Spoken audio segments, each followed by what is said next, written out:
సామాన్య ప్రజలకు అందుబాటులో లేదు. అందువలనే జనసామాన్యంలో ఏముంది?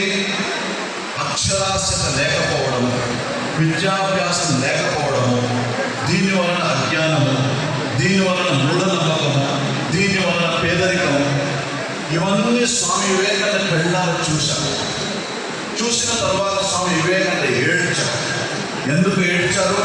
ఓ భారతదేశమా, ఒకప్పుడు ప్రపంచంలో అత్యున్నతమైన దేశంగా ఎదిగిన నువ్వు ఈరోజు ఈ పరిస్థితి ఎందుకు వచ్చింది? దీనికి కారణం ఏమిటి? దీనికి పరిష్కారం ఏమిటి? స్వామి వివేకానంద గొప్పతనం ఏమిటంటే, ఏదో సమస్య వస్తే ఏడుతూ కూర్చునే వ్యక్తి కాదు. He was not a person to just sit and weep. He wanted to find a solution.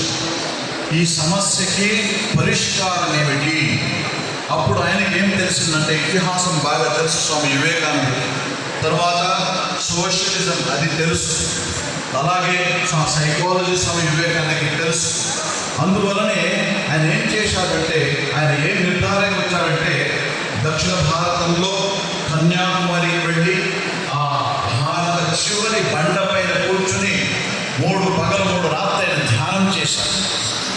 మామూలుగా సన్యాసి ఎవరిపైన ధ్యానం చేస్తారు? సన్యాసి ధ్యానం చేసేది భగవంతుడి పైన, పరబ్రహ్ముడి పైన. అయితే స్వామి వివేకానంద ధ్యానం చేసింది భారత మాత పైన. భారత మాత గురించి ధ్యానం చేశారు.